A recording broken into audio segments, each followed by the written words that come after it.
우리가 마게도냐에 이르렀을 때에도 우리 육체가 편하지 못하였고 사방으로 환난을 당하여 밖으로는 다툼이요 안으로는 두려움이었노라.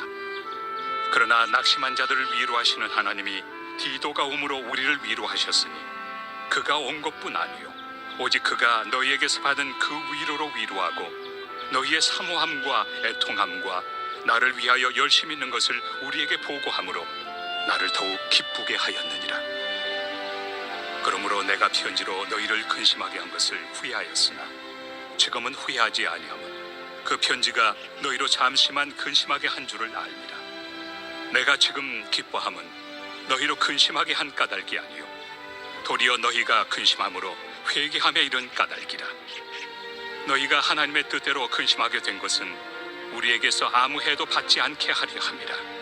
하나님의 뜻대로 하는 근심은 후회할 것이 없는 구원에 이르게 하는 회개를 이루는 것이요 세상 근심은 사망을 이루는 것이니라. 보라, 하나님의 뜻대로 하게 된 이 근심이 너희로 얼마나 간절하게 하며 얼마나 변증하게 하며 얼마나 분하게 하며 얼마나 두렵게 하며 얼마나 사모하게 하며 얼마나 열심 있게 하며 얼마나 벌하게 하였는가. 너희가 그 일에 대하여 일체 너희 자신의 깨끗함을 나타내었느니라.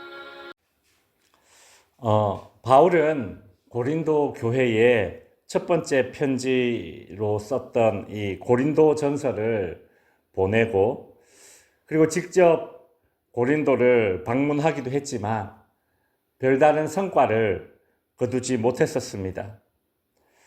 그래서 다시 한 번 더 고린도 교회에 갈까 하다가 아니다, 편지를 또 보내자 이제 그리 생각하고 디도라는 그 제자편으로 편지를 써서 보냈습니다. 그 편지는 어떤 내용인지 정확히 알 수 없습니다. 그러니까 고린도 전서와 고린도 후서 사이에 또 하나의 편지가 있었는데 그 내용은 이제 알 수 없는 거죠. 다만 이제 그 편지를 바울이 눈물의 편지라고 그렇게 부르는 것을 보아 바울이 눈물로 정말 진실되게 쓴 그렇게 책망을 담은 그런 편지였던 것으로 보입니다. 바울이 그 편지를 고린도 교회에 이제 보내놓고 에베소에 있었을 때에 에베소에서 이제 폭동이 일어나게 됩니다. 그래서 바울이 급히 에베소에서 이제 빠져나오게 되고 그가 이제 마게도냐에 이르게 되었습니다.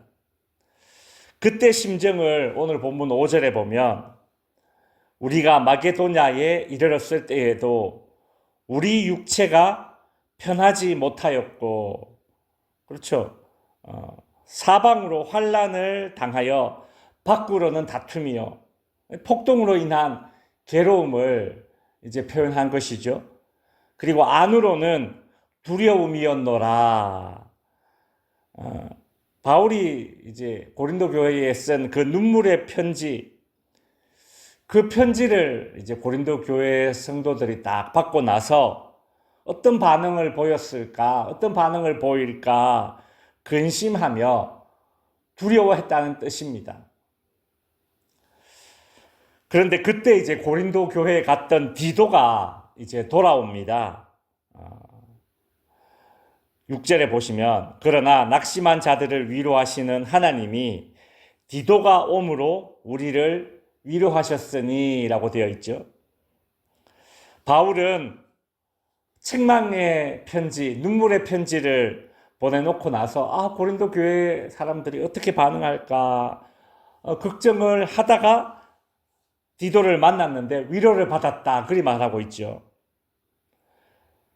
이 바울의 이 책망의 편지를 들고 고린도 교회에 갔던 디도가 고린도 교회 사람들에게 그 배척을 당한 것은 아닌가 이제 걱정했었는데 디도가 돌아와서 하는 말이 환대를 받았다라는 얘기를 디도를 통해 들었기 때문에 이 바울이 위로를 받았다 이제 그리 말하고 있는 것입니다.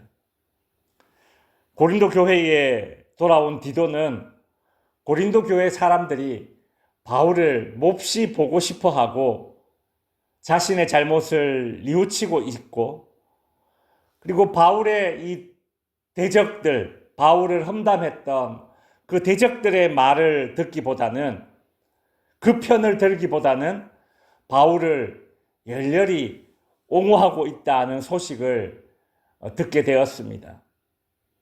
고린도 교회 성도들이 드디어 바울의 진심을 조금은 이해하게 된 것이고 마음의 문을 연 것이죠.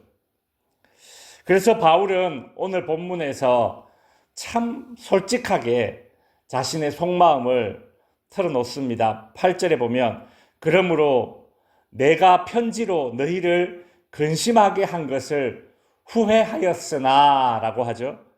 바울이 고린도 교회 성도들에게 센 말로 책망한 것을 후회하였다 그리 말하고 있지 않습니까? 자녀를 혼내고 난 이후에 드는 생각이 뭔가 하면 그냥 참을 걸, 그런 생각이 들 때가 있죠.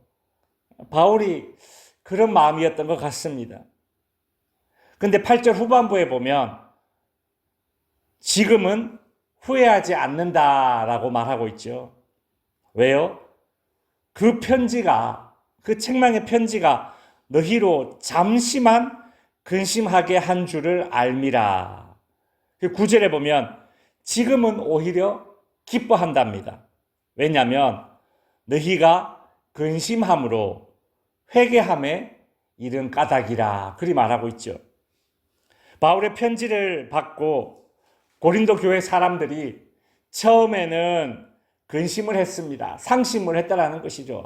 당연히 센 말로 책망을 하니 상심을 했던 것입니다. 즉 마음이 상했지만 그러나 후에 잘못을 깨닫고 회개를 하게 되었으니 편지를 쓴 바울에게도, 그리고 그 편지를 받은 고린도 교회 교인들에게도 이것은 결과적으로 잘된 일입니다. 그래서 9절에서 바울은 이렇게 말합니다. 하나님의 뜻대로 하는 근심은 후회할 것이 없는 구원에 이르게 하는 회개를 이루는 것이요 세상 근심은 사망을 이루는 것이니라 라고 말하죠. 맞습니다. 이 땅에 살면서 근심이 많고 근심을 안 할 수는 없지만 어떤 근심은 하나님의 뜻을 이루는 근심이 됩니다. 그러니 여러분, 근심된 일이라고 다 나쁜 것이 아닙니다. 근심 속에서 하나님의 뜻을 발견하지 못한다면 그 근심은 쓸데없는 근심, 백해무익한 그런 근심일 뿐이지만 내가 지금 하고 있는 이 근심을 통해서, 내가 지금 하고 있는 이 근심을 거치고 난 이후에 모든 일을 이루어져 가고 있는 하나님의 뜻을 발견하게 된다면 그 근심 속에서도 우리는 위로를 받게 될 것입니다. 이것이 세상 사람들이 모르는 그리스도인들의 근심입니다. 바울이 쓴 편지를 받고 근심했던 고린도 교회 교인들이 잠시의 근심 이후에 회개에 이르렀으니 그 근심은 세상 사람들이 하는 사망에 이르는 근심이 아니라 생명에 이르는 근심이 되었던 것입니다. 고린도 교회 성도들은 이 근심을 통해서 어떤 유익을 얻게 되었는가? 11절에 이제 바울이 생명에 이르는 근심, 하나님의 뜻을 발견하게 되는 근심이 성도들에게 어떤 유익을 주는가? 이렇게 이야기하고 있죠. 보라, 하나님의 뜻대로 하게 된 이 근심이 너희로 얼마나 간절하게 하며, 얼마나 변증하게 하며, 얼마나 분하게 하며, 얼마나 두렵게 하며, 얼마나 사모하게 하며, 얼마나 열심 있게 하며, 얼마나 이렇게 하였는가? 쭉 이렇게 얼마나 뭐뭐하게 하며 라는 식으로 말하고 있죠. 너희가 그 일에 대하여 일체 너희 자신의 깨끗함을 나타내었느리라. 이 유익이 한마디로 이런 뜻입니다. 하나님의 뜻대로 하게 된 근심이 성도들을 어떻게 유익하게 하는가 열심을 가지게 되었고, 바울을 대적하는 자들의 편에 서지 않음으로 자신의 무죄를 입증하게 되었고, 바울의 대적자들에게 의분을 가지게 되었고, 하나님을 두려워하는 마음과 헌신하려는 마음이 생겼고, 악을 징계할 줄 알게 되었고, 즉 고린도 교회 내에서 일종의 치리가 있었던 것으로 보이죠. 이로써 바울의 사도권을 인정하지 않으며 교회와 복음을 흔들려고 했던 그 사건에 있어서 고린도 교회 성도들이 잘못이 없었다라는 것을, 즉 자신의 깨끗함을 훌륭하게 그렇게 나타내게 된 것입니다. 이것이 고린도 교회 교인들이 했던 그 근심을 통해서 나타난 하나님의 뜻, 그 열매들이죠. 그죠? 이제 말씀을 마칩니다. 사람들은 때로는 좋은 게 좋다라는 식으로 관계를 맺으려고 합니다. 누군가에게 듣기 거북한 그런 바른 말을 하는 것이 참 쉽지 않습니다.